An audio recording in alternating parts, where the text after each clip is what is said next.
By Stephen Brocklehurst, BBC Scotland News. Image caption: commemoration events will take place to celebrate the life and achievements of Dr. Inglis. When Elsie Inglis asked the War Office if female doctors and surgeons could serve in frontline hospitals in World War I, she was told, "My good lady, go home and sit still." Elsie, a pioneering Edinburgh doctor who had already become well known as a champion of women's health, did the opposite. Instead, she formed the Scottish Women's Hospitals all-female units that provided support for Britain's allies, the French, the Belgians and especially the Serbs. Elsie was 50 when war broke out and had already made a mark in Edinburgh by working with women and babies in the poorest parts of the city. Image caption: war medals belonging to Dr. Inglis have been displayed in Edinburgh. She was also a prominent campaigner for votes for women, and it was through the suffrage movement that she began to raise money to send out female doctors, nurses, orderlies and drivers to the front line. Elsie raised the equivalent of £53 million in today's money, and over the course of the war, set up 14 hospitals, staffed by 1,500 women who volunteered from all over Scotland, and later from New Zealand, Australia and Canada. These women were often unmarried and wanted to prove their independence and capability on the front line. They worked in dire conditions to treat hundreds of thousands of injured men during the bloody conflict. Horrendous conditions. Within months of the outbreak of war, she had started a hospital in the north of France, and field hospitals were set up close to battlefields across Europe, including, in particular, Serbia. Writer and researcher Louise Miller said the Balkan country was devastated by the war when, as well as being invaded, it was gripped by a typhus epidemic. In total, it lost about 16% of its population. Serbs needed any competent help they could get. They didn't care about the form it took: male, female, young, old, anybody, she said. The first Scottish Women's Hospital field unit was formed in December 1914 in a town called Kragujevac in Serbia. According to historian Alan Cumming, who has done much to resurrect Elsie's memory, the conditions were horrendous. Image copyright Andrew Cowan. Image caption: Dr. Elsie Inglis was told that the need for help in Serbia was very pressing. He says the typhus epidemic meant Serbia was on its knees. 4 of the staff from the Scottish Women's Hospitals had already died, and Elsie herself went out to Serbia to set up 4 typhus hospitals.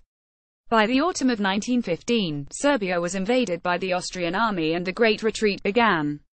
Elsie refused to abandon her hospital, and she and about 80 women became effectively prisoners of war, Mr. Cumming says.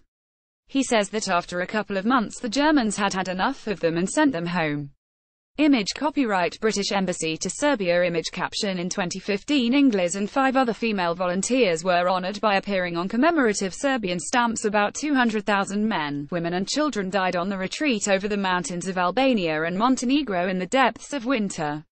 Elsie campaigned for help for Serbia and was upset at how they were treated by the Allies.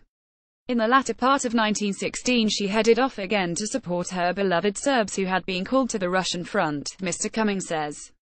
Image copyright Andrew Cowan. Image caption: booklets compiled by British suffrage groups raised money for Scottish women's hospitals. By this time she knew she had cancer, but set up 2 field hospitals, staffed by about 80 women.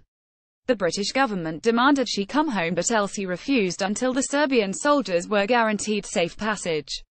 The boat brought them back to Newcastle, and Elsie, who was crippled with illness, could hardly walk as she greeted Serbian soldiers on deck. She was so frail she had to be carried off to a nearby hotel where she died on 26 November 1917. Mr. Cumming, an amateur historian who discovered Elsie's story while on a football trip to Serbia a decade ago, says her massive achievements have been neglected. When he first found her headstone in Dean Cemetery in Edinburgh, it was covered in green algae, he says. Image caption: Elsie Inglis established Scottish Women's Hospitals in Edinburgh in 1914. A private ceremony will be held at her grave on Sunday to mark the centenary of her death. As a mark of her growing reputation, a commemoration will also take place at St Giles Cathedral on Wednesday. Mr. Cumming says the contribution Elsie made to Serbia's war effort was enormous. He says the country still celebrates her as the Serbian mother from Scotland. In Serbia they have street names, exhibitions, museums and even some new facilities named after, not just Elsie Inglis but a number of the other women who served in the Scottish Women's Hospitals, he says. They absolutely love her. For Mr. Cumming, there are at least 3 reasons why Elsie was a remarkable woman. Firstly, there was her work among the poor and particularly maternity services for women who could not afford care. Then there was her fearless campaigning for votes for women. Finally, organising the Scottish women who went to the front line in WW1. If you are a young woman in Scotland today and you are looking for a role model, someone to inspire you, then I suggest you look at the life of Elsie Inglis, he says.